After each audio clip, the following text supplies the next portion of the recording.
So, look, I just want to start by saying the kind of most generous thing I can say to the other side here, which is that I completely recognize that a lot of people on the left are trying to make the world a better place, and that they get involved with communism and Marxism, with positive intentions. And sorry, I was just going to say, very often when I'm dealing with conservatives or right wingers, I can't say that for them. Where it's like, look, what motivated you to get involved in politics? What are you trying to do? Like, it's not universal. I'd also say, I have a background dealing with Buddhist philosophy and Buddhist politics. A lot of those people do not have good intentions. So I can definitely say that when I'm dealing with the far left wing, I am very often dealing with people who have positive intentions and want to make the world a better place. However, I do think that, the legacy of Marxism, for example, is very fundamentally flawed and bad and wrong. And when I talk to younger people, sometimes older people, I'm now 42, but I sometimes talk to people in their 50s and 60s about this stuff,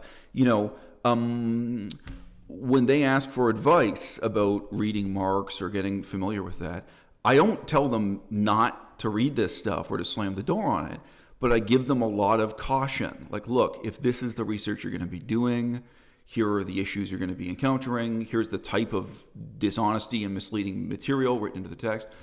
About a year and a half ago, my girlfriend got interested in studying Karl Marx and his legacy, and we did that. It was like a university course. I gave her this whole background on it, and we started going through Communist Manifesto and Des Capital and talking about its place in history.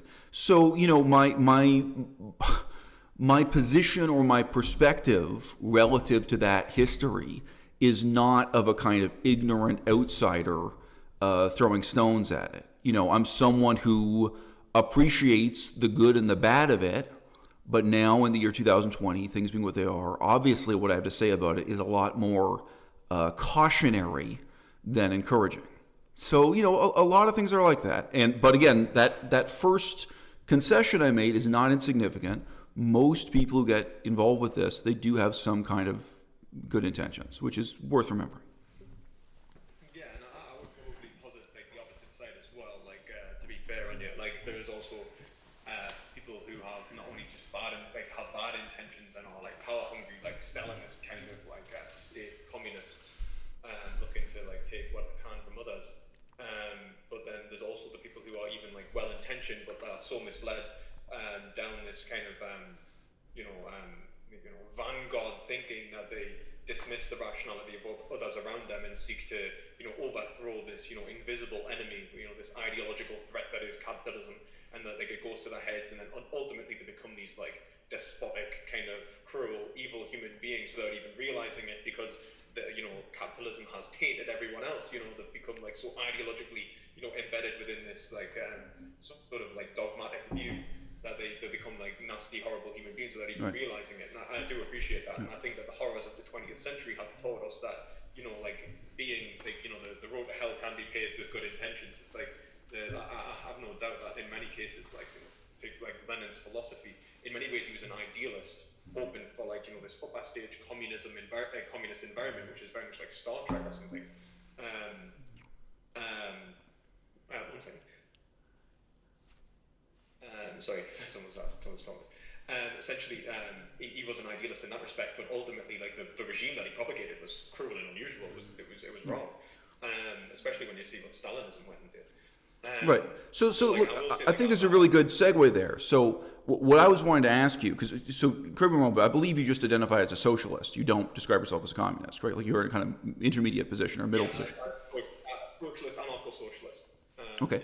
So, right. So the question I was going to put to you is about democracy in a pragmatic sense, because I think it puts these other issues into a useful, it calibrates all these other issues we're talking about. Now, Lenin is a guy who lost an election. They had elections in 1917 in Russia, and he lost. And he decided to hunt down and murder all of the members of the winning parties and all the members of parliament. Right, so that's what's called the Russian Civil War period. Now, you've just said some positive things about Lenin, and I'm not saying this to insult you. It's quite possible you've never read about that history. That's not the most.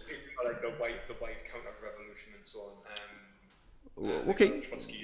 Right, but very fundamentally, like when you talk about democracy, Like I could ask you, well, do you think the people who won the election should have formed the government instead of Lenin? And I'll let you know, the party that won the election, they were called the Socialist Revolutionary Party.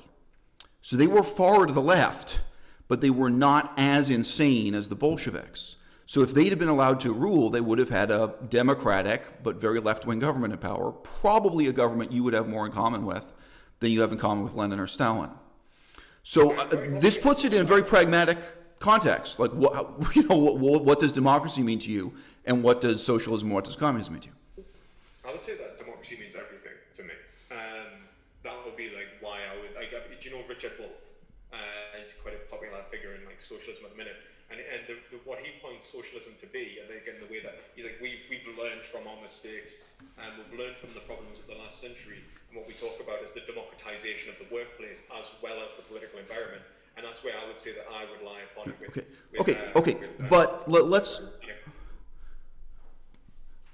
But let's keep this kind of tangible in its simplicity. If you value democracy, as you just said, then morally and politically, you must oppose Lenin and what Lenin did. Like, you must look back on the history with horror, right? Lenin's repulsive. Okay, good. Because you gave a relatively positive statement about Lenin before, which I wouldn't do. I wouldn't say anything positive of that about Lenin. Oh, but I think that you've got to take Lenin as what Lenin was, and I do think that he's again, like I say, I do not agree with. I don't even agree with revolutionary politics. I do not see revolution as a way of taking control and power of the state. I see it as repugnant. But what I do is think about Lenin's writing and Trotsky's writing is their overall arcing goals, and what they wanted was idealistic, and what they wanted to do, what they saw as impeding obviously this overall what they saw as the best state for the individual was obviously capitalism, and they were seeking any way, shape or form of seizing power and opposing the capitalist regimes which were causing issues within the 20th century. Right. And I think that, don't get me wrong, I think Lenin was a bad guy, and I just think that his his overall goal in terms of what he was never anywhere near, he's disgusting pragmatism of how he seized control and exercised power and authority ruthlessly against even his own people.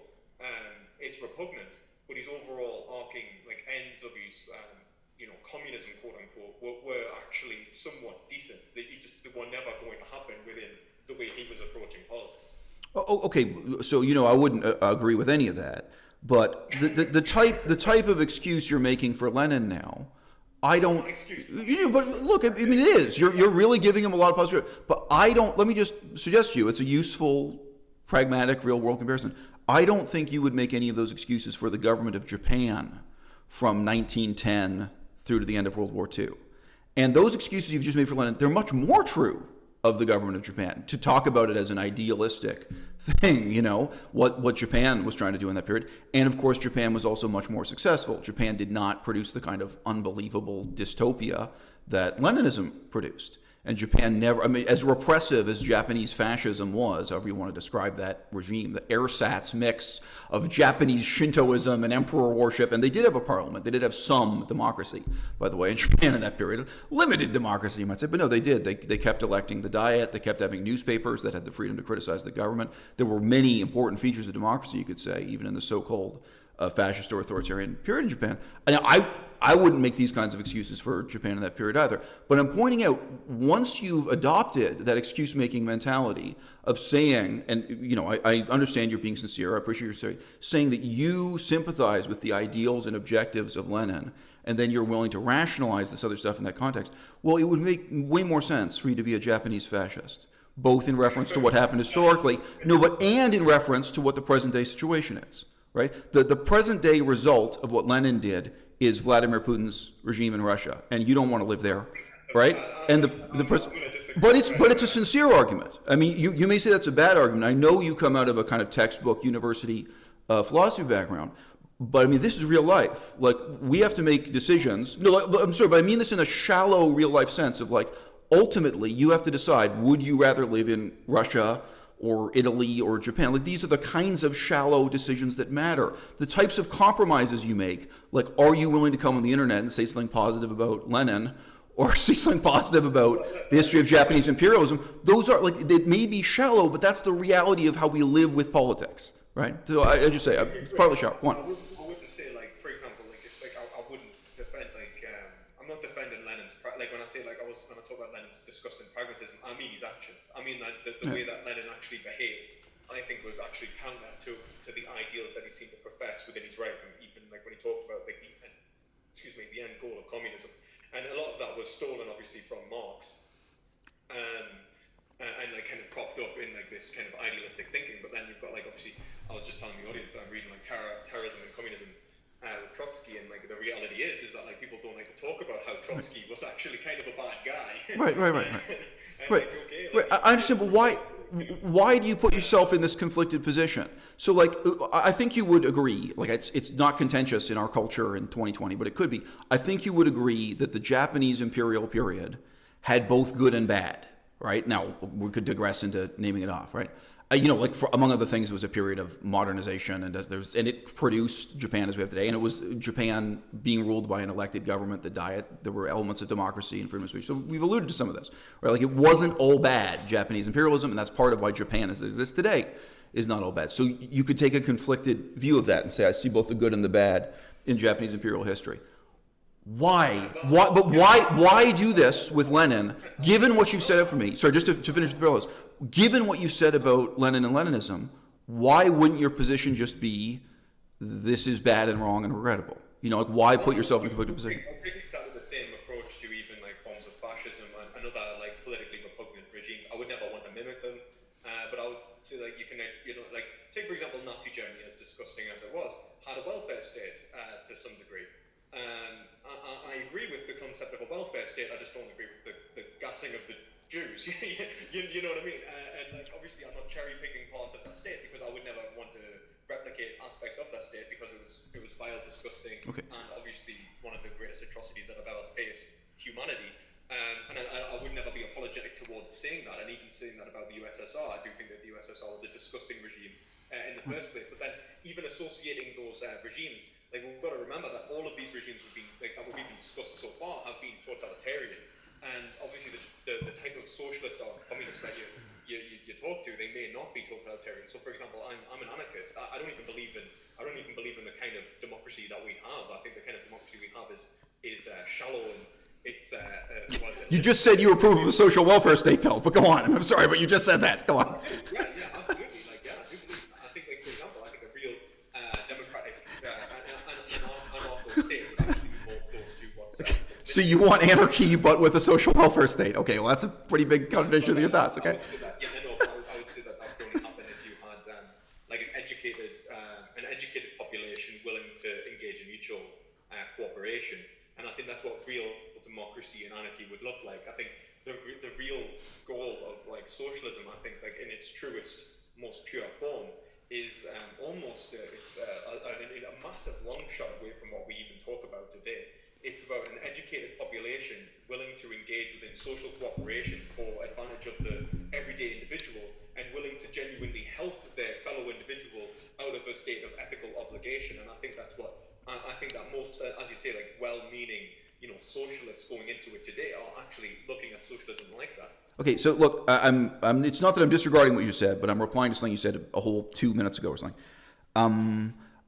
I think you are correct to raise the issue of cherry picking. But what I'm asking about really is the ethos or the ethic of cherry picking. You can cherry pick. Like, we can say, hey, during the Japanese imperial period, these are some things they did right. And maybe these are even things we can learn from today, or we could do in Canada, or Scotland, or wherever. Sorry, I know you're not from Scotland, you're from Northern England. But we could talk about Scotland as an exotic foreign country, both of us. I used to live in Scotland many years ago. Anyway, you can engage in cherry picking, but there are ethical questions involved, right? Now, so you raised the example of Nazi Germany, totally appropriate, I have no complaints, and then the comparison to Lenin and communism and so on. I think, what I'm pointing out to you is, why would you cherry pick Lenin this way? And then what does that say about you ethically? And what is your relationship, I can say on YouTube between you and your audience, but just in general in politics, between you and the people you're working with, if that's you're willing to do. So, today, 2020, would you really tell the people of Cambodia that they should go back to communism? Or even in a more cherry-picking specific fashion, would you say to the people of Cambodia, hey, there are bits and pieces of Leninism that are still right and good and that you should go back and pick up? And see, I would not do that. I also would not today in 2020 say to the people of Germany that they can go back and cherry-pick Hitler and that there are positive aspects. But to give an example, you may not know this, Hitler was opposed to cigarette smoking, and he was especially opposed to women smoking cigarettes during pregnancy. He had a campaign to eliminate cigarette smoking. So, as absurd as it may sound, you can revive some isolated things of this, but I wouldn't do that. Even if Hitler is correct about smoking during pregnancy, if you go back and read what he said, it's insane racist shit. You could probably imagine it's about the decline of the race through cigarette smoking. It's really like. Even when he's right, he's wrong. Like, even when he's right about something, it's morally repugnant. Like, I really think there is a point in politics to saying, look, Lenin is a guy who hunted down and murdered the people who won the election. And I am fundamentally someone who's pro-democracy, so I am fundamentally someone who's anti-Leninism. Like, before we even get into Stalinism or Mao Zedong, at this stage, I can say, here are fundamental problems with communism, and even to some extent, fundamental problems with socialism, definitely fundamental problems with Marxism. I think, but I'm saying this because I think that's part of your own perspective, like, that you may not be entirely honest with yourself about. That's a necessary implication of some of your own values that you espouse. Don't get me wrong, I think that, pretty much everything you've said, I agree with in many ways, I guess the real issue that I have is the conflation between, for example, Lenin's ideals and socialist ideals, or even communist ideals, right? Okay. Totally reasonable point. That's a very chalkboard point, but it's a reasonable point. Go on. Yeah, that's the thing. So, I think, for example, Lenin being anti-democracy, that is something that you would not find most socialists talking about today. Most socialists are going to be very much... Right, but they're lying to themselves. But that's my point. That's the thing, is if you're honest with yourself, you have to reject Lenin for that reason, right? Go on. What about socialism is anti-democracy? Right. So look, it's a great question. We can return to that, but just to seemingly digress, but to me, it's returning to the root of this. The decision we're making is not about the future of Canada or the future of England, right? The decision you and I are making right now is what kind of person do I want to be? What kind of person am I going to become, right? And I'm telling you, I am not someone who's going to compromise with Leninism or Stalinism. I'm not someone who's going to live my life making excuses for or rationalizing or relativizing what was wrong with communism. And I don't even do that with the Japanese Empire, 1910 to 1945 or something, whatever dates you want to use. Like, I don't even do that, which is a much less kind of horrifyingly one-sided, evil example. So, the point I'm raising here, yes, we can get into how exactly do you define, what's socialism and what's not. To what extent is Denmark a positive example? But we know, and I know, your whole YouTube channel would be different. Your interactions with the audience would be different. Your career in the future would be different after you finish this PhD. If you start describing yourself as someone who wants the future of England to look more like the present in Denmark, right? That's a totally modern position. And if you're someone who says openly that you don't support, you don't compromise with Lenin or Stalin, you just regret this, that's a completely different position, morally, aesthetically, and even pragmatically. And it's going to lead you into different things, as opposed to sitting around saying that you're an anarchist, but you still see value in the legacy of Lenin and Stalin and so on, right?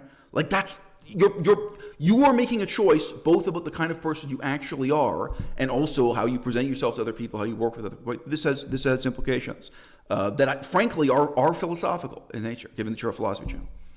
Oh yeah. I mean, absolutely. I would say that, when we approach life, especially, the main decision that we do have to make is how we are going to live our lives. And I think that the ancient Greeks did a great job of educating us on that point in the first place. Most of Western philosophy has been about that, and ethics is a primary interest of mine. That's what I do. I'm a vegan, for that reason. The glorious vegan revolution. Look, we're both vegan, so you can relate to this. It would be convenient for me to have an excuse-making mentality towards leather. Like, oh, well, if it's secondhand leather, or if I bought it before I became vegan, I can still use leather. That would be convenient. That would be expedient, right? But I don't do that because of this question of who do I want to be, and then also how do I interact with other people. I make the decision, no, I'm not going to compromise that. I'm going to have an uncompromising attitude towards rejecting leather. Like, I think you can see even within your own convictions, there is a reason for you to have an uncompromising attitude towards Leninism, socialism, and communism. I do. In that same way, even if it's not practical, like even if pragmatically it would be convenient to use secondhand leather, or it would be convenient to roll around like fucking Vaush and these other like pro-communist YouTubers and build up that audience and what have you, you know? Fucking idiot, man. Like, don't get me wrong. Like, I completely agree. Like, I tried calling the guy out myself. Like, the guy, like, he doesn't understand what's going on. And like, don't get me wrong. I disagree with tankies all the time. Like, fucking pro-Leninist, Trotskyite, fucking nonsense that they come out with. Yeah, don't get me wrong. I completely disagree. But like, my main point is that like yes, absolutely. Like, we do have to choose who we are today. We do have to choose like how we are going to live our lives in the most ethical way possible. You know, I think even that, like, you know, Jordan Peterson, like, you know, take responsibility for yourself, tidy up your room kind of mentality. But I think like Slavoj Žižek does a great point in responding to that, and just says like, yeah, but what happens when somebody else is messing your room up? You know what I mean?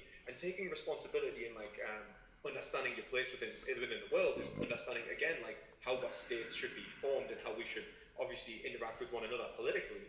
And if we accept that, then we have to understand that, okay, so looking back upon history, what can we expect from certain, like the implementation of certain states, and also what moral responsibilities should we expect the government, if it exists, to perform?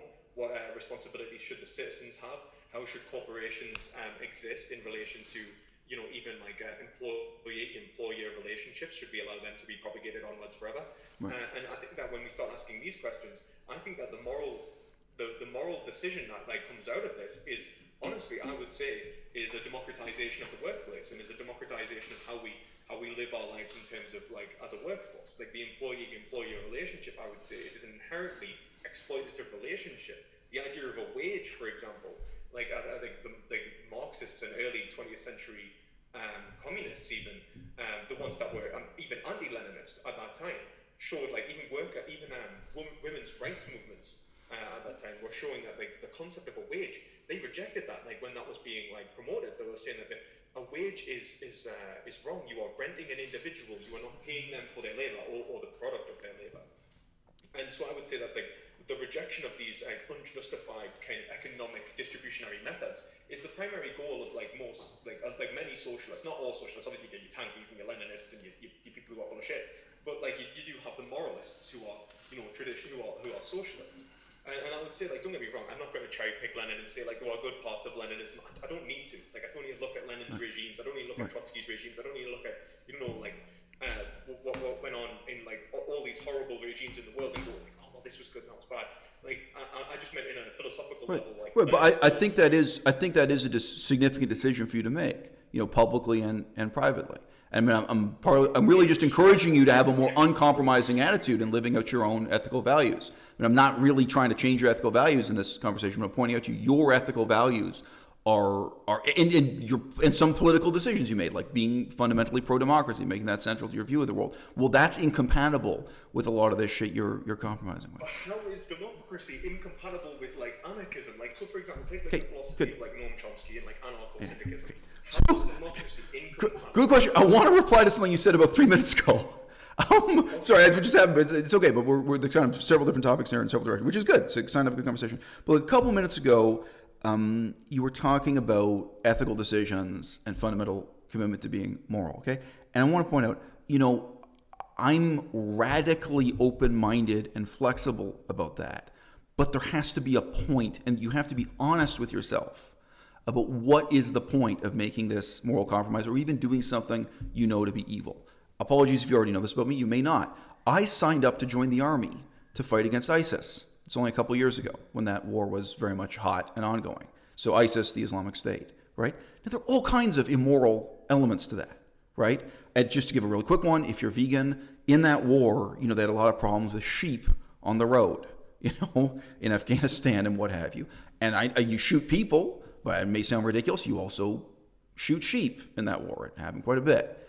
Now, if you ask me on a chalkboard, you know, like we're in a philosophy classroom in a university, is it moral or immoral to shoot a sheep? You're not even going to eat the sheep. You know what I mean? You're killing an animal just as an obstruction to traffic.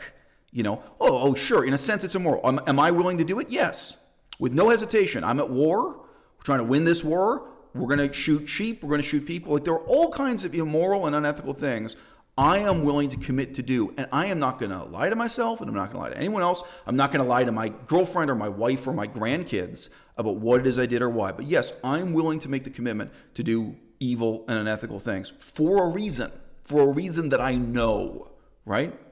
Just to clarify, your girlfriend and your wife are the same person, right? Depends. I mean, if I convert to Mormonism, no, it's just my point is whether it's your girlfriend or your wife or whatever, however it works out, you know, whatever your situation may be. But look, you know, that's one of the temptations, converting to Mormonism or converting to Islam. You get more options. All right. But look, you know. I need to switch and say, I'm only joking, obviously.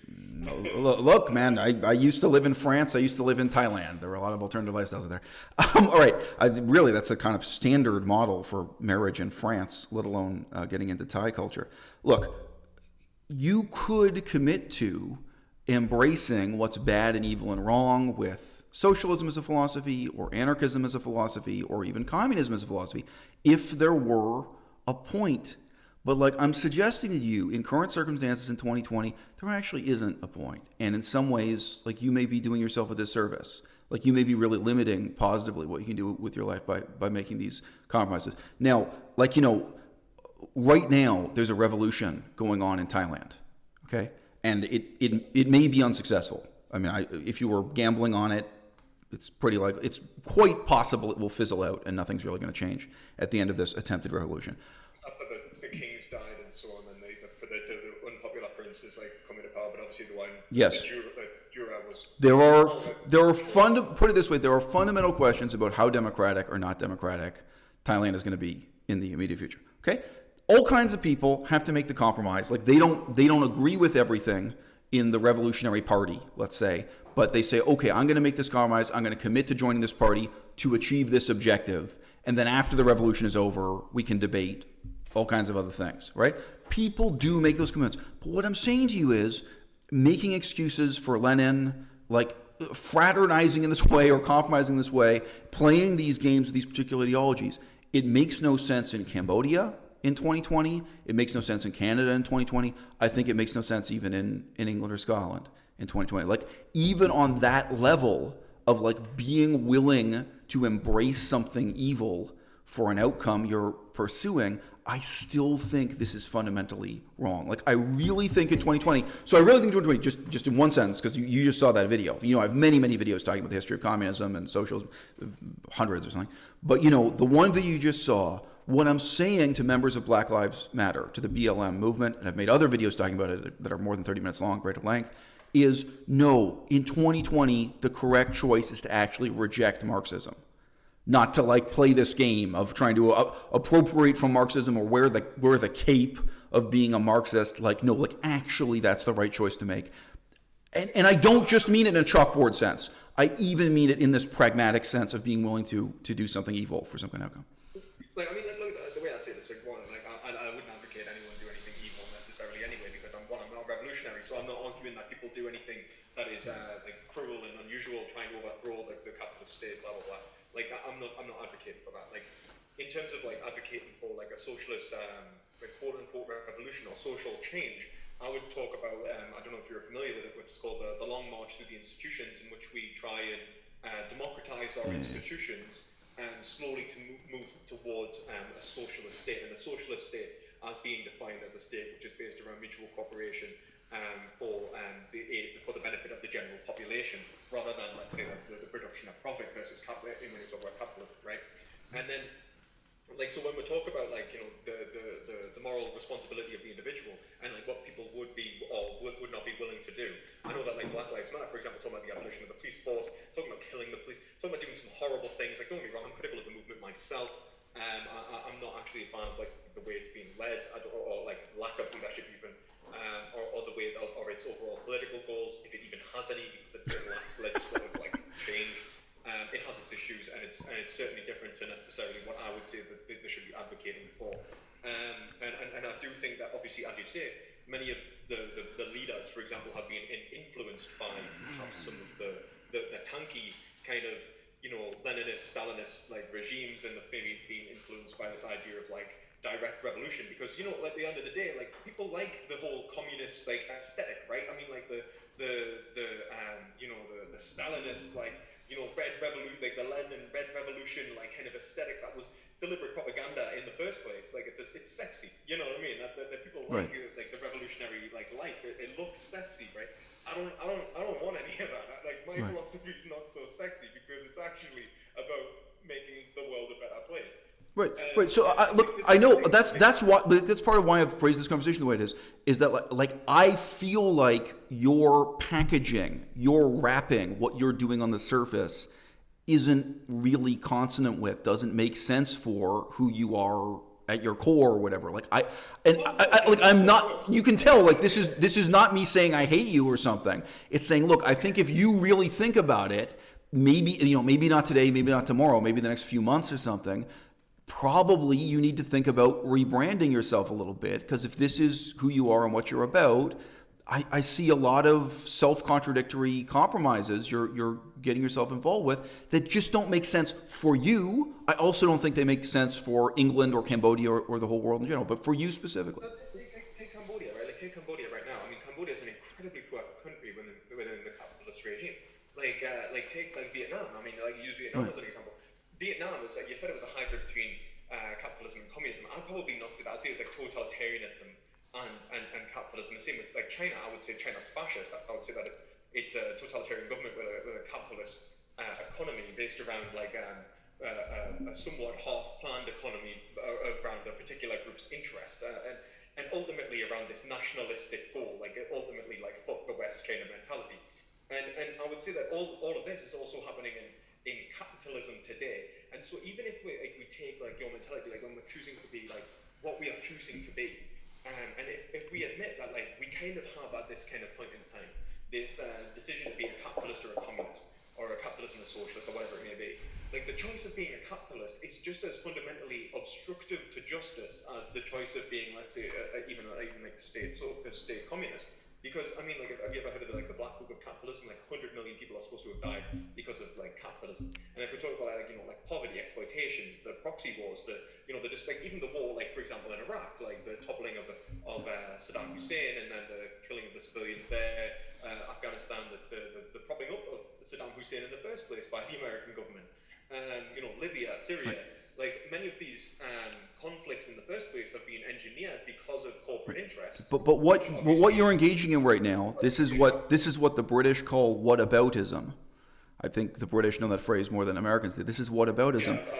And you are engaging in a no true Scotsman fallacy in order to justify communism. Like now, you may not realize this, but this is what I see, and this is what other people who are moderates or pragmatists, who are neither extreme left nor extreme right, see. What you just said to me now, I know you're accustomed to it, and you've probably said this same thing with minor differences 10, 20 times in your life. What you were doing there, beginning with saying that you don't recognize the current government of China as communist, right? This is a no true Scotsman fallacy. So communism remains unstained by the historical reality of what China was or is, the historical reality of what Vietnam and Cambodia were in the past. Why do this? Why do this to yourself? You know? I will be like, look at Mao. Like, Mao was a fucking disgusting person, inspired by Leninist. Right. Okay. Right. But let's keep it simple. Dude. Communism. Like, is this right or is this wrong? This is the whole point. Like, what do you define these regimes as? So, for example, socialism, the combination of socialism and communism, if you want to throw them together, how would you say, like, for example, an anarcho-socialist who argues for the democratization of the workplace, the democratization of the government, the removal of corporate interests and lobbying interests that are corrupting our current democracy, how would you compare them, for example, against something like the Maoist regime in China, which is ultimately like totalitarian and despotical? I remember there was a letter sent in to Dan Savage. Dan Savage is a sex advice columnist from a guy who said that he considered himself heterosexual, he was married to a woman he wasn't attracted to, and that when he went to the gym, he would receive oral sex from other men but not have anal sex. And he was writing and saying, do you think I'm gay or straight? Okay? Now, look, you have blowjobs with men but not anal sex. How do you want to define gay? To me, this is like a complete bullshit, self-defeating. But let's. This is the important thing. My whole approach to politics.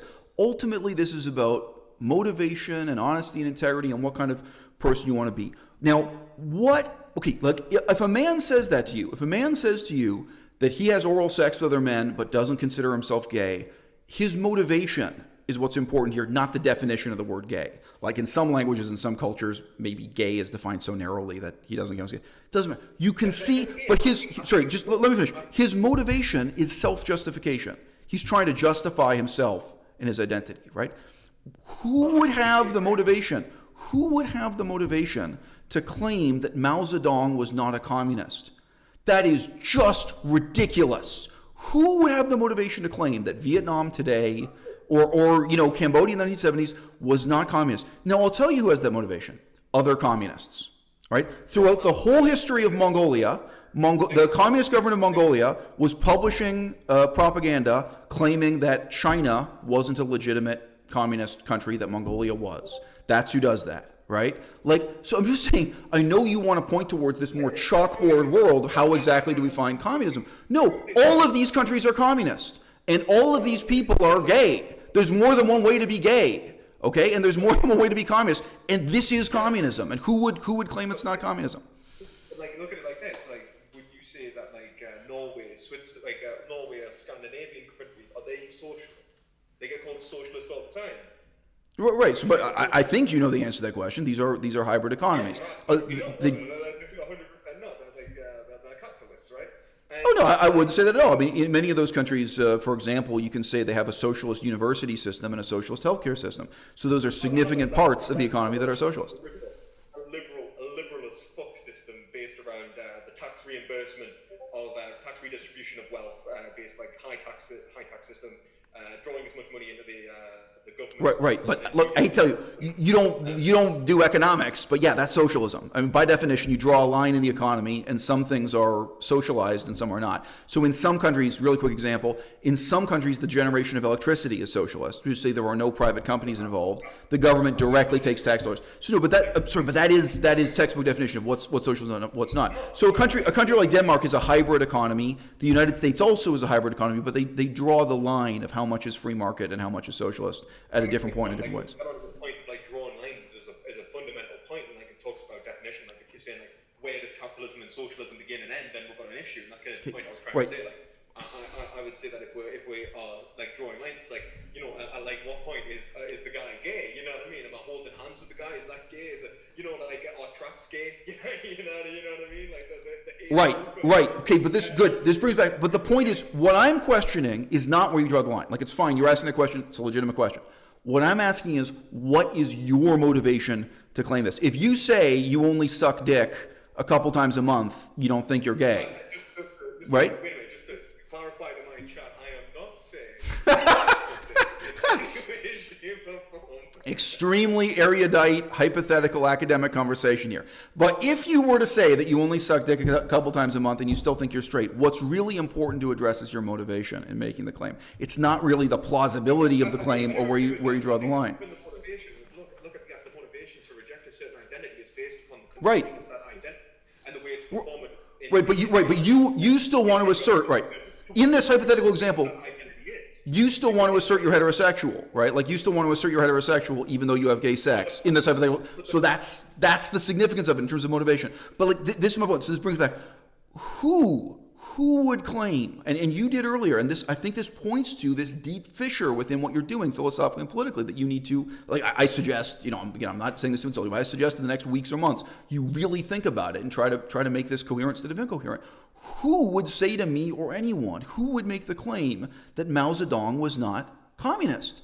Or that communist China was, that's ridiculous. Who would say that Vietnam or Laos are not communist? Of course they're communists. That's just ridiculous. Look at it like this. What are you defining communism as? It's like when you talk about that guy sucking dick and then not saying that he's not gay. It's because that sucking dick is gay, right? Like it is a sexual act where two men are participating in sexual acts together. That is overtly homosexual, right? But like when we talk about China, what is overtly communist about China? All that we have is the totalitarian state. Sorry, but look. So I am not saying this from social, but I don't know if you've read one book about the history of China. Yes, China is overtly communist. So I used to work at a university, okay? The university was controlled by a Communist Party secretariat. I have a photograph of myself standing in front of the door, and there's a hammer and sickle logo. The government of China today, even down to the level of particular hospitals and particular universities, like on that small scale of management, it is ruled by a Communist Party. Everyone in that Communist Party studies the philosophy of Marx, Lenin, Mao Zedong, a list of communists. They write exams proving that they've done the reading and understand the philosophy. It is ruled by communists. It is overtly, ostentatiously communist. They sing communist. Sorry, but please, if you ask the question, because you did ask the question, what is overtly communist about China? They literally have parades where the army marches and they sing communist songs in unison, and that's the government doing that. So if you're asking, what is overtly communist? I'm saying, what are you, blind? Like, this is way more absurd. This is way more absurd than the homosexuality question. I understand what you're saying, but like, look at it like this. It's like, for example, Stalinists aren't Leninists, right? We can agree that like there's a distinction between. I'm assuming we can agree that there's a distinction between Stalinism and Leninism in terms of like how the state would have been run, which is why Stalin assassinated Trotsky, right? Like because he didn't. Right. But there's a difference. There's a difference between oral sex and anal sex too, right? There's a difference between oral sex and anal sex. Would parade Lenin everywhere, and then they had a minister, particularly I can't remember his name, that would use Lenin's like quotes of Lenin to justify whatever like Stalin or the USSR were doing. But why are we even getting into these details? We know they're both communist. Stalinism is a form of communism. Leninism is a form of communism. It's not debated. It's not about them being communist. I agree they're both communist. But the point is that they are not the same. Yet Stalinism used Leninism as an aesthetic to masquerade its actual political endeavors. And I know, but this is real whataboutism. At no point have I been arguing that Stalinism and Leninism are the same. Like, this is, like, that's not part of my argument. No, I'm just giving a comparative example. Like, so for example, right, like, the way that China works today, in terms of economics, has no economic ties to Marxism. If you look at the way that workers are treated, and the way that workers' rights are enforced, or the idea of the dictate of the proletariat, the alienation of the worker is far more severe in China than it is in many other capitalist countries. The whole point is that China does not abide by what would be the economic the economic dictates of Marxism. It doesn't at all, not at all, not even a little bit. And all it has is a totalitarian state. So like, why would you like? So like, what I'm saying is like with China, I understand why you say like obviously that communist maybe in ideology, right? Just as that guy who is sucking dick is straight in his mind. Like China is straight. They are communist in their minds, but in action they are capitalists. They do not actually reflect any of the actions that would be representative of a Marxist. Okay, right. But your choice today is if you're pro-communist or anti-communist, if you're going to make excuses for this or engage in cherry picking or not. And this is what I said, because I think I know your answer.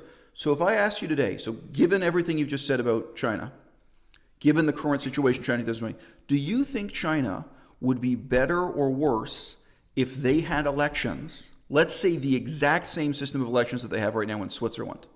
So elections and direct democracy, and people can propose amendments to the Constitution and have a referendum. Let's just say they copied and pasted the Swiss Constitution into the Chinese Constitution. If they had democracy instead of communism in that sense, instead of being ruled by a communist dictatorship that, as you have pointed out correctly, rules over an economy that's like 90% capitalist or something. What exactly the percent? Maybe some people would say it's 70%, some people would say it's 95%. Because again, you have to count in things like hospitals and universities. There are parts of the economy in China that are still more communist than anything, in the military and what have you.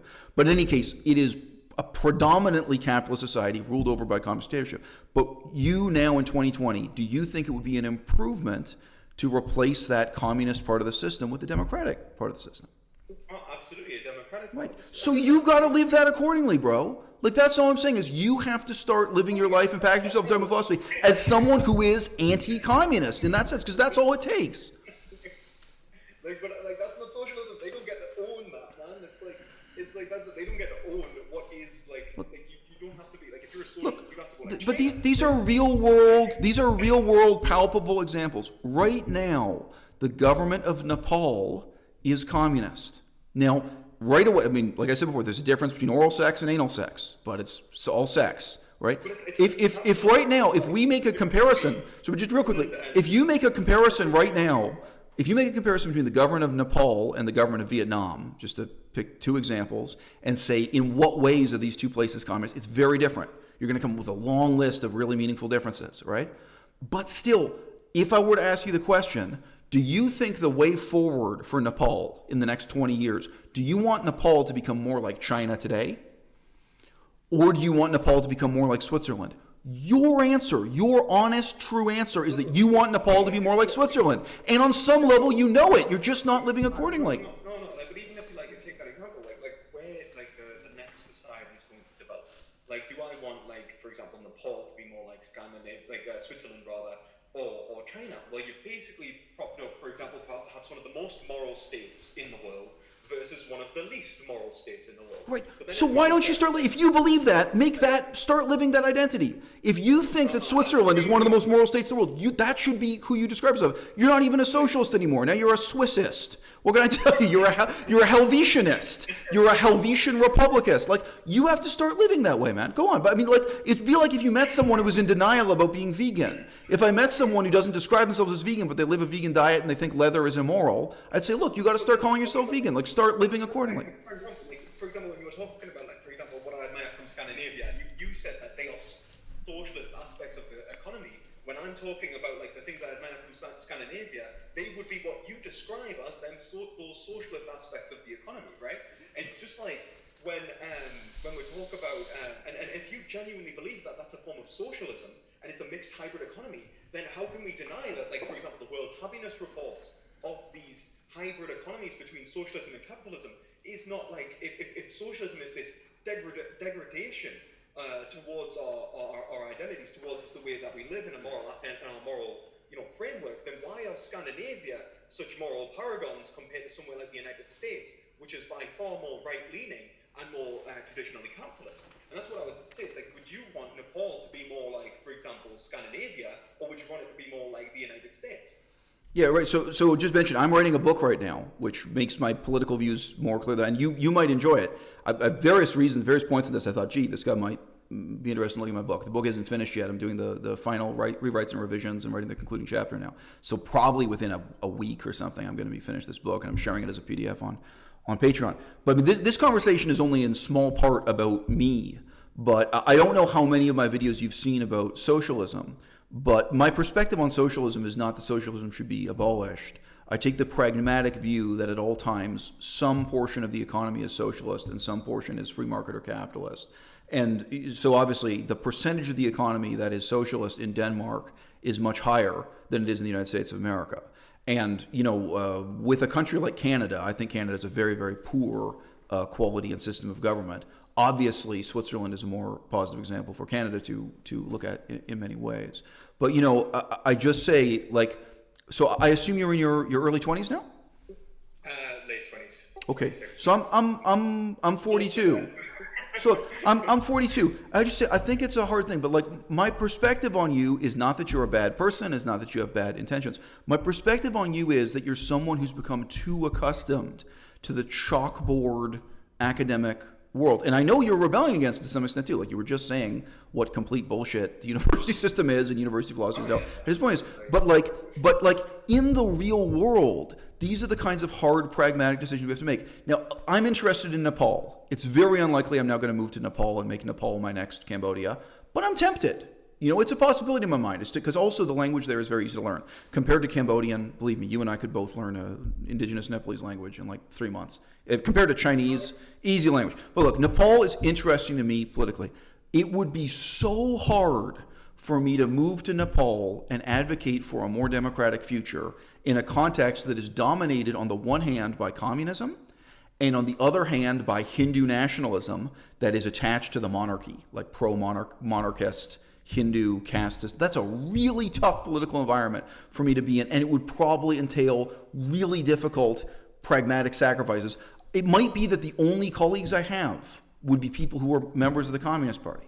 And that would be very disturbing for me to deal with. Like, who am I going to even eat lunch with and talk about politics with? Well, on the one hand, there are these Hindu nationalists, and on the other hand, there are the communists, and there are only a couple fragments of people who aren't signed up with one of these groups to fight over the future of Nepal. That's the real world. That's really tough, right? And it involves those kinds of compromises. You know, I was living in Taiwan, very different kind of, like in Taiwan, they don't have a left to right political spectrum, right? As you know, so it's in different countries, in different contexts, these choices. But when you make those questions the primary questions in your life, not abstract questions of how do you define socialism on a chalkboard, right? But the question is, who am I? What kind of person am I going to become? How am I going to live my life? What is the difference in the real world I can make that I want to make? And then I'm going to live accordingly. Right, and then I'm going to live accordingly. That's going to shape you and lead to a very different life from what you've been doing. That's the thing. Like, I think the person that I want to be in life, and the person that I would campaign that we should be in life, is a person that supports worker movements, unionization. I would say that I'm a person that would support, the development of workers' rights in like that we see today within the current states that we have. I would be a person that would support the continued democratization of our political systems and a removal of this first past the post mildew. I'm the kind of person that would advocate away from this mindless consumerism that engulfs the capitalist hedonistic mildew that we live in, and move towards an ethical consumerism that exists in something like veganism. Like, these are the kind of real life changes that I would say that individuals can and should make in their lives. And I would attribute most of those changes in relation to the bedrock of equality. And I would argue that the foundations of many socialist movements is this foundation of equality, this idea of rejection of a master-slave relationship between individuals and the propagation of a cooperation between individuals. Now, that's what I would say. And that's okay, so I'm not going to question any of that. I'm not going to question that. On some level, I'm wondering if you've actually spent time with labor union organization with the reality of that side of politics. Well, for example, my granddad was a unionist. He was a unionist, and many. Okay, yeah, there is corruption, and like, don't get me wrong, there's corruption in labor unions. Right. I think if you start getting involved in that, you might very quickly become disillusioned and realize that's a complete waste of your time. But, I'm not leaving that aside. I'm not questioning your commitment to labor unions. But given what you've just set out, you set out a series of changes you want to make in the world, differences you want to make in the world, okay? What I'm saying to you is, you may not realize how much it discredits you and makes you into a joke and a loathsome person when you say things that sound like or actually are excuses for Lenin, excuses for Stalin and Mao Zedong. And you have been living in an academic context where that's kind of glad-handled, it's either ignored or encouraged. When you say things like, well, you define socialism in this way, and therefore China and Vietnam don't count as socialist and were never really communist, and they don't discredit the fine ideals that you've attributed to Lenin and so on, dude, you are making yourself into a crackpot. And people aren't going to tell you that. You are discrediting yourself. You are disabling your ability to make a positive difference in the world. And part of the reason is that you then can't have those pragmatic conversations with people who may also want to have a society that's more like Switzerland or more like Denmark, right? And who don't want to have a society like Mao Zedong's dictatorship, But here's the thing. What do you think communism is in the first place? Because I say this, you say you don't want to argue about definitions and stuff. Dude, that's like, fine. I've made a lot of YouTube videos about that. But look, can I just point out to you, I'm asking the question of who do you want to be? Okay, I'm asking the question, who do you want to be and how do you want to live? And you're answering back, how do you define communism? Like, don't you realize what a crutch this has become for you? Don't you realize what an excuse this is? Dude, real world, Mao Zedong was communist. There's nothing you can say to me in this conversation. It's not Mao Zedong's communist. He's not the only one. Right, but dude, that's why pull this back to an academic parlor debate on a chalkboard about how exactly you define communism. We're not going to get into a debate about exactly how do you define homosexuality either, right? There's no point. Like, you are disclosing your motivation of getting involved with this. For example, the whole point, like, so for example, the whole, like, trap's gay kind of, like, debate that was going on in the online communities, this idea, like, this is kind of like, okay, well, if it's a girl and she has a dick, does that make it gay if I have a sexual relation with her? There are, like, obviously, there are nuances within, obviously, even aspects of identity in, like, ideological frameworks, and that's kind of the point. Like, the whole thing is, like, when we talk about, like, how you define communism, like, so far, like, from what I've got from your argument is that you just define communism as totalitarianism. Where is the economics of the communist regime? Like, tell me what you think economically socialism and communists stand for. Yeah, okay. Why, like, in what way is that a relevant answer to the point I'm raising? Because, I mean, like, for me, this is about who you are and what moral compromise you're going to make. What economic definition of communism would diminish or distract from the fact that you are willing to positively identify with this? You know, like, that's the point here. You know, we can get into what it was Lenin was trying to accomplish with the dictatorship of the proletariat. I identify with those individuals who existed in Catalonia in the 1930s who were fighting the fascists and trying to take back control over their lives while being sabotaged by the communists and the capitalists who exist in that period. Totally. Okay. So good new direction. Okay. Good. So right now you're in your late 20s. Do you think it's possible that when you are in your late 50s, you'll look back on that and laugh?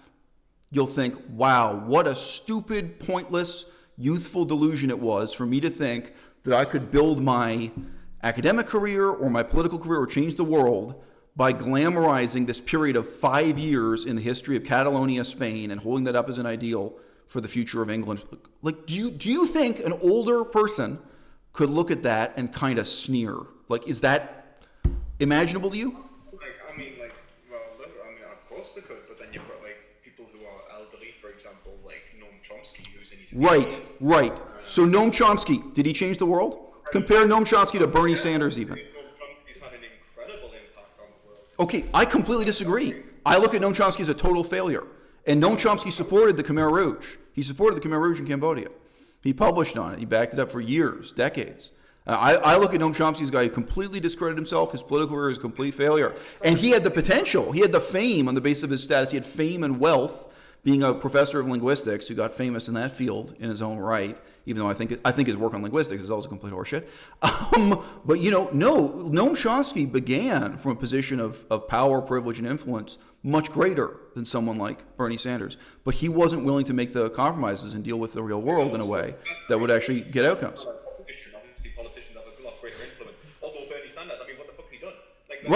Right. And I also have videos criticizing Bernie Sanders because he wasn't willing to make the compromises. Bernie Sanders hasn't done anything, man, because the whole political system in the United States is based around, economic lobbying, which ultimately... No, it's Bernie Sanders' own fault. Here's what, look, very simple. Obviously, I can talk about Bernie Sanders now. You know what fucked up Bernie Sanders' life? You know what destroyed Bernie Sanders' whole life?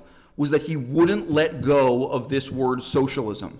He kept on calling himself a socialist even when it was completely absurd. Like, I think in his early career he probably was a socialist, but after a certain point you have to define the term socialist way more broadly than homosexuality to call Bernie Sanders a socialist.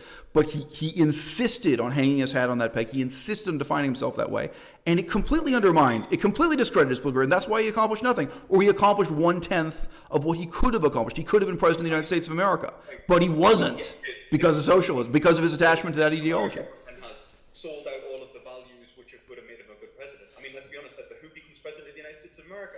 Those people who don't have ethics. Like, that's kind of the point. Like, the whole point of, like, who wins elections is based upon who can generate the most money behind the campaign. Look, your commitment.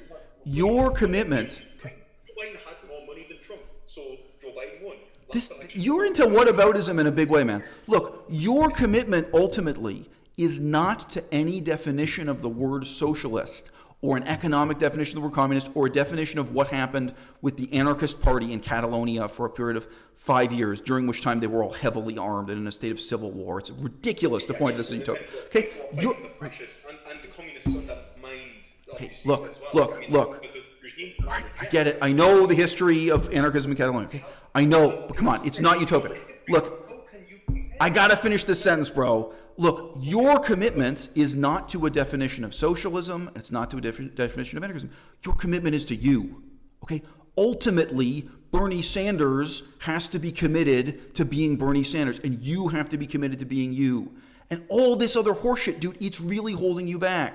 You're pinned down by chalkboard definitions that just discredit you. Even if we agreed that we are ultimately committed to being ourselves, it's like, who do we choose to be? And who we choose to be right. is representative of values and understanding of... But that's the first question I open with. What I want to talk to you about. It's exactly about who you choose to be. Like, and this is the whole point. Like the point of being a socialist in the first place, and any decent, like, someone accusing someone like, so for example, of like Richard Wolff or Noam Chomsky or the anarchists in Catalonia of being similar to those individuals. For example, the anarchists were fighting those individuals you are comparing them against. Like not actually like physically fighting them, but economically fighting them, being undermined by the Communist parties, the control and authority, which were like basically bankrupting the worker-owned industries in that place. Like essentially was done by the communists that you are comparing the anarchists against, these other kind of socialists. And even like was it like George Orwell describing Catalonia as like a true era of socialism was the whole point. It's just like, if that is a true era of socialism, then what is the comparative? Dude, if you listen to this, it isn't the same thing, and it cannot be the same thing. It's like saying that if you listen to this recording back, I think you've got to recognize you're speaking out of like the extent to which you've just been locked in academia for so long. This is real academic shit you're saying back to me. If you go around telling people in politics, on YouTube, just in your personal life, if you go around telling people that you are an anarchist in the same sense that Noam Chomsky is an anarchist, that discredits you. Okay? If you go around telling people that you are a socialist who sees positive things in the ideals of Lenin, although not in his execution, blah, blah, blah, and you don't recognize communist China as communist because you have this idealized definition of communism that you're attached to, that discredits you. And it discredits you not just in the eyes of 90% of people or 95% of people, it discredits you in the eyes of 100% of people who really matter. And I completely sympathize that living inside a PhD program, you're in a PhD program of philosophy, I realize that you can't see that. I realize you're blind to the extent to which you make yourself a laughingstock by identifying with and making excuses for those ideologies. A Noam Chomsky school of thought anarchist. Who is derided more? Who is more contemptible or laughable in the political spectrum than the tiny coven of Noam Chomsky worshipping left-wing anarchists who want to trade stories about their really great excuses for supporting the Khmer Rouge in Cambodia and supporting Hamas in Israel? Okay, that's who those people are. They're pro-Hamas, pro-Palestinian nutcases. I mean, this is the fucking reality of politics.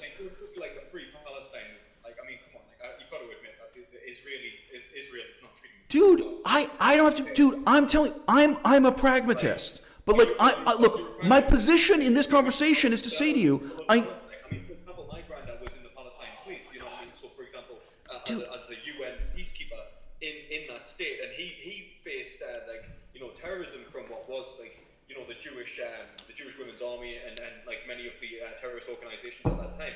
Facing bombs going off in the Hotel Alexandria, and people small children being blown up around them, people being killed, around them. What do you think you're doing right now? Like, you think you're getting the moral high ground by raising these irrelevant anecdotes? What's the point? Well, no, the point of the matter is that when we talk about the horrors of Palestine and defending the people of Palestine, we can't defend the people and condemn Hamas. No, you have to decide what kind of person you're going to be. Like, that's all you get to control is your little life.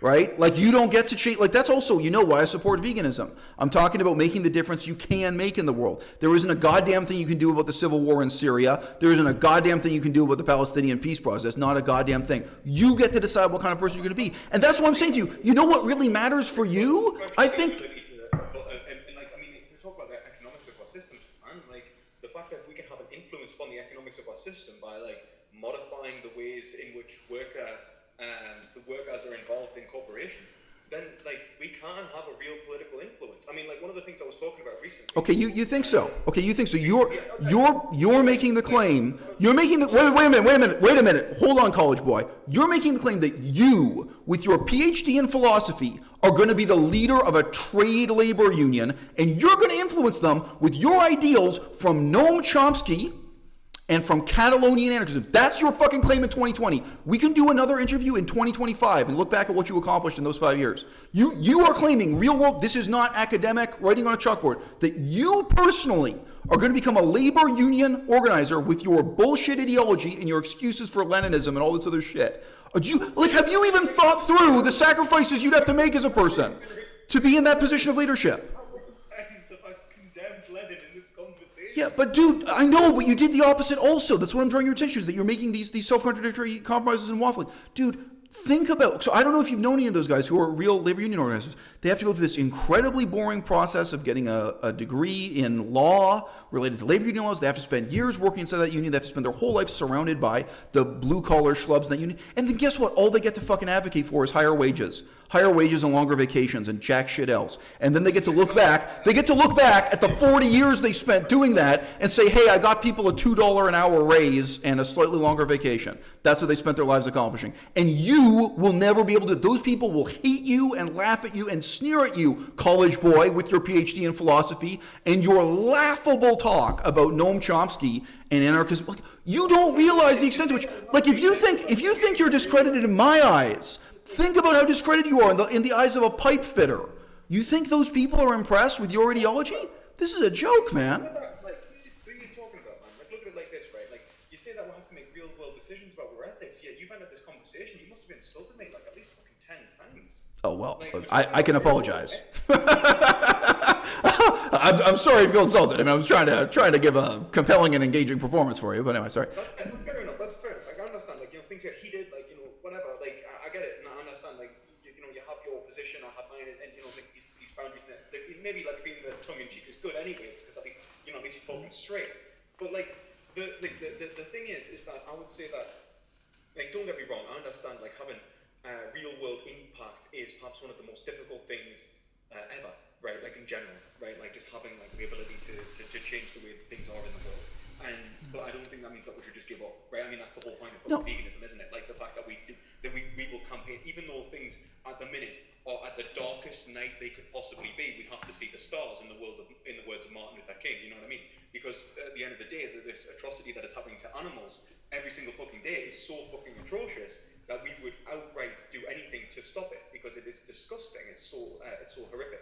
And it's the same thing with like the way that I'm approaching, like, with things like socialism and so on, and the way that the exploitation of the working class, the exploitation of other the indigenous peoples in various countries and so on, like these things are things that I care about, and whether I can do make a massive political shift versus like actually try and make a difference is how I'm approaching my life, and that's the ethic that I'm trying to do performatively in my life. I understand, but I'm listening to your justification of your own politics. Like, for example, I was going to say like politics. I was just going to say like make a real life political kind of analogy. Like right now we have Brexit coming up in Britain, right? Like Britain's leaving the EU, and it's going to make a big difference towards animal agriculture and agricultural laws in terms of animal agricultural subsidies, right? Subsidies are going to change. Come on, this is off topic. Come on, Brexit is off topic. Come on, this is getting off topic. No, the reason it's not off topic is because of this, like because it gives vegans an opportunity to attack farm subsidies for the first time, in terms of like educating the population,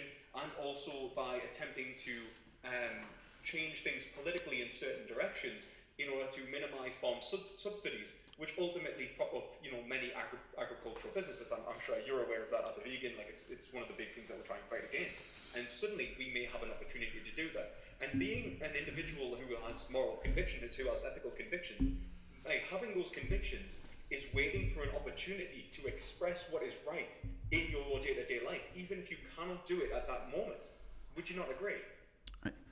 What you and I agree about is having a focus on the difference you can actually make in your own life. And it comes out with different phrasings and different wordings, right? But what I'm challenging you with is that I really think that what you're doing and how you're living, philosophically, politically, and every other way, is actually incompatible with that philosophy and with many aspects of the not even the philosophy, but of the pragmatic political conclusions you've come to. But okay, I just want to. So look, it's fine.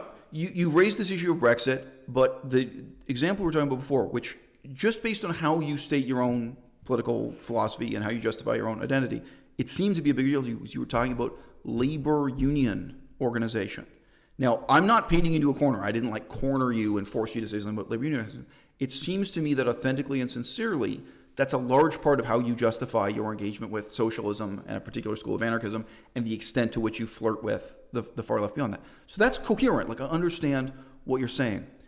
But if you told me, based on your current situation, getting a PhD in England in philosophy, et cetera, and I'm sorry if you thought I was being insulting, but I'm trying to make you aware of how you would be perceived as a vegan with a PhD in philosophy if you're getting involved with labor union activism. I don't know, and this is your ideology, and you're talking about Noam Chomsky and the fucking Catalonian Civil War. That's laughable within labor union activism. It's just, they don't want to fuck with you. They want to deal with professional lawyers who are going to get them a $2 an hour raise and longer vacations. That's what's going on in labor union. I wasn't saying it to insult you. It's to make you aware of what this path is, because it's not even a path you're on. It's a path you're thinking about or fantasizing about that justifies what you're doing. But look, if you said to me in this conversation that the difference you want to make is in the politics of Thailand, given what's currently unfolding, I would say to you, okay, interesting. This is a narrow road that you're getting on, but you can get on this, and I would talk to you, okay, you can. Starting from your current position, within the next 5 years, you could become, I'm being honest with you, you could become the single most famous English language commentator on and journalist dealing with politics of Thailand in the next 5 years. Totally attainable. And you could become an influential voice both in the East and the West. Yeah, no, but I'm being honest with you. I'm not saying that you're some idiot who can't accomplish anything in life. I really think that's one example of something you could do. Now, but my point is specifically talking about labor union activism within the United Kingdom from the perspective of an anarchist, anarcho-socialist, as you define yourself. I look at that and say, dude, that is a road that is leading nowhere. Now, you mentioned really briefly indigenous peoples' rights and movements. So I don't know if you know this or your audience knows this. I have a playlist, 100 videos long, talking about my own past involvement with that, specifically the Cree and Ojibwe. Those are indigenous peoples in Canada. Took up a couple years of my life. It's something I care about and I know about. If that was what you were saying to me, I could say, okay, well, yes, that's a difficult road, but it's a road you can get on, and there is actually money involved. You can earn enough money to earn a good living, and you could have this kind of impact, but not that kind of impact. We could talk about, if you were even telling me that what you want to do is devote your life politically to dealing with the drug addiction problem, there are so many possible issues where I could say, yeah, you know what, there's a road ahead there. Oh, okay. And I could even see how your own political philosophy and choices would then fit into that road. And there might be positive, there might be, negative things. There might be some warnings or things. But I'm just saying, it's not some kind of generalized attack on your character or a generalized attack on political activism. What I was saying here was really specifically about your political identity, your political praxis as you presented it to me, given your political philosophy. And dude, life is long. I had a period of my life where I publicly identified as a Buddhist and a scholar of Buddhism, and now I don't. And people treat you differently and people talk to you differently, and you meet and talk to different people because you're going around saying you're a Buddhist. And when you go around saying you're a vegan activist, some people just don't talk to you at all who otherwise would have talked to you, and you meet other people. These are choices we make on that human scale. But I think you really... So I assume at some point, either past, present, or future, I assume at some point you've had a debate with a right wing, like a neo-Nazi right winger, like someone who's way out on the alt-right. And sometimes they will just ask you questions. They will just ask you questions about the history of the Roman Empire or the history of Judaism. And even if they've just stated as a question, you know right away what this guy has been reading and who he's been affiliated with politically. You're like, whoa. And I'll just mention really quickly, that even happens within Buddhism. There are neo-Nazis who are Buddhists, believe it or not. And they'll say something right away. They'll say, this is a really obvious example. Some of them are more subtle. But they'll say something about the Buddha having had blonde hair and blue eyes and being a member of a certain race that begins with the letter A. But sometimes it's that obvious, sometimes it's more subtle. And you can tell right away, oh, this is where this guy comes from. I'm not saying it in a character assassination way when I say to you, look, you don't realize how much you're discrediting yourself by approaching these issues in this way. As opposed to, and I'm trying to give you a positive example, you can talk about communism in an open-minded and accepting and pragmatic way, but where you're not, presenting a kind of excuse or rationalization, whether it's for Lenin or for Vietnam or for China. And, we're sure there's some awareness of the wiggle room. Oral sex is not the same as anal sex. Communism today in Nepal is not the same as communism in Laos or Vietnam. And communism in China today is very different than communism in China in the 1960s. Of course. I think that the thing, what I would say, but you can keep your integrity as someone who's fundamentally pro-democracy. Because I read you as someone who's fundamentally pro-democracy, but you're not really living that way. Well, you see, I think I am. I would say that actually fundamentally democracy is, and even classic liberalist values in terms of John Locke and Enlightenment values are given their full fruition, I would argue in the worker-owned democracy that exists within market socialism.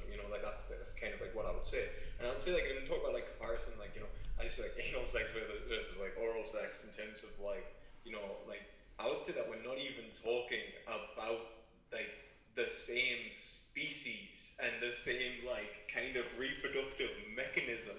If we compare something the anarchists in Catalonia to Chechen and Mao, or to Stalin, they're not even they're not on the same board.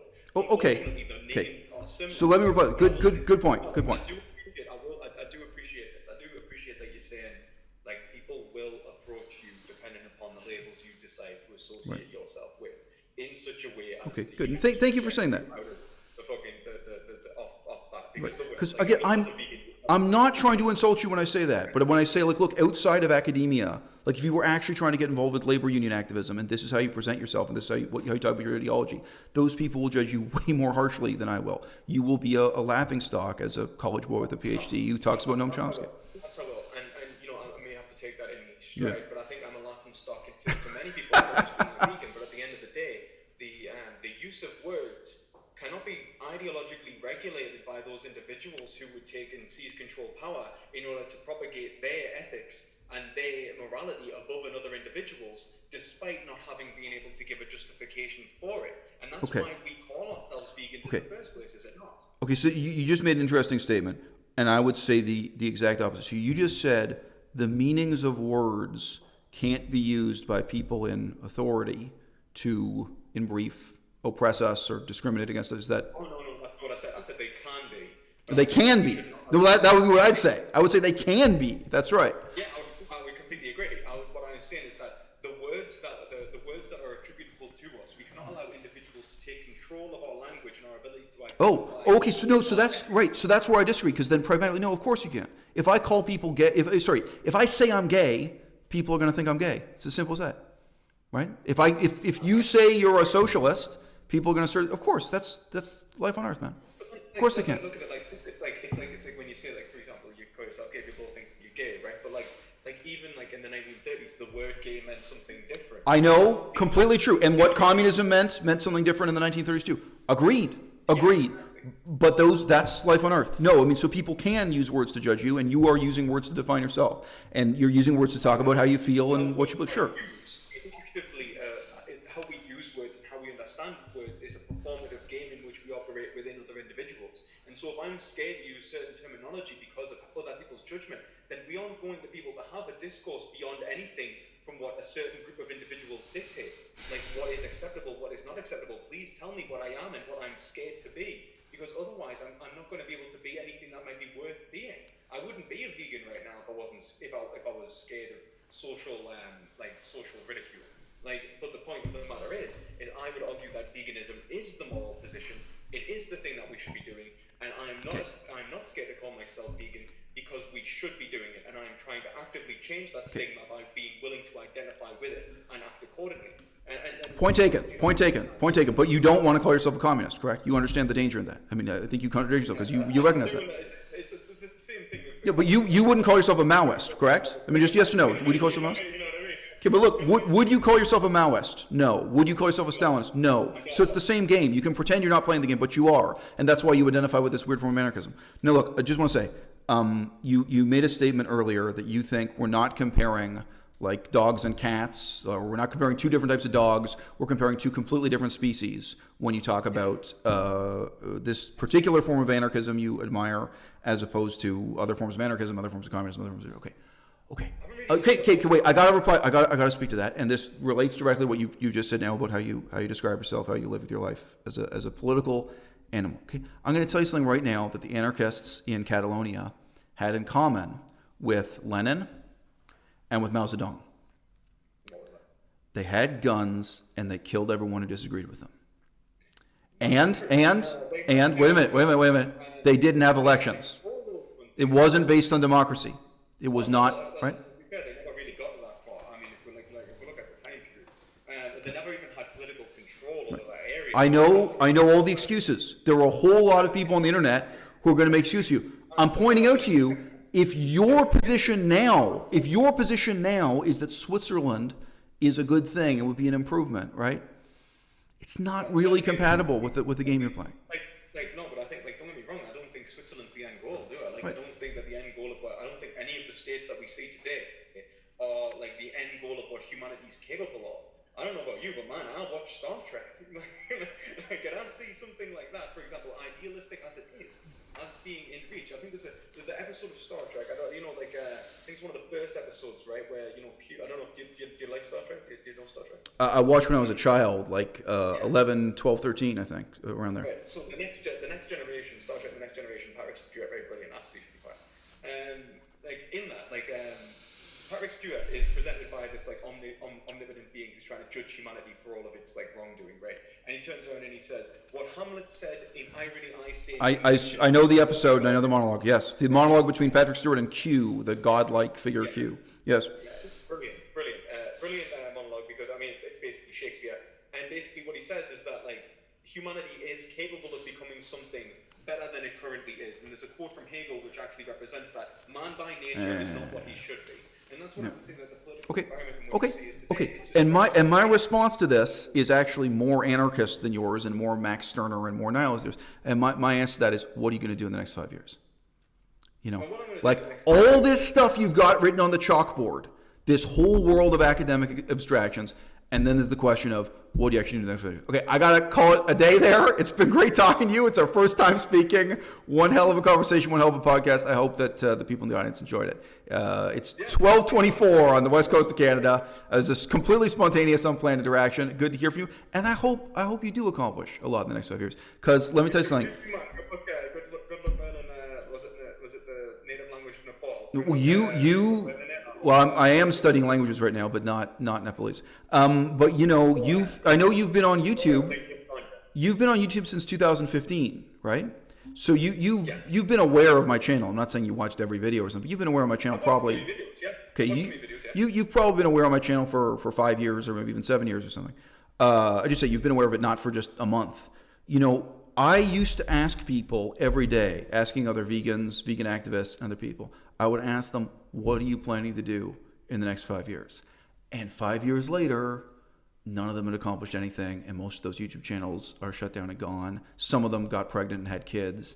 But let me tell you, if you just step away from the chalkboard and really think about you as one person with 2 hands and 2 feet and about 5 years ahead of you, it gets scary in a different way. It gets dangerous in a different way. And I think you will see these ideological and abstract decisions you're making in a very different way in terms of that human scale.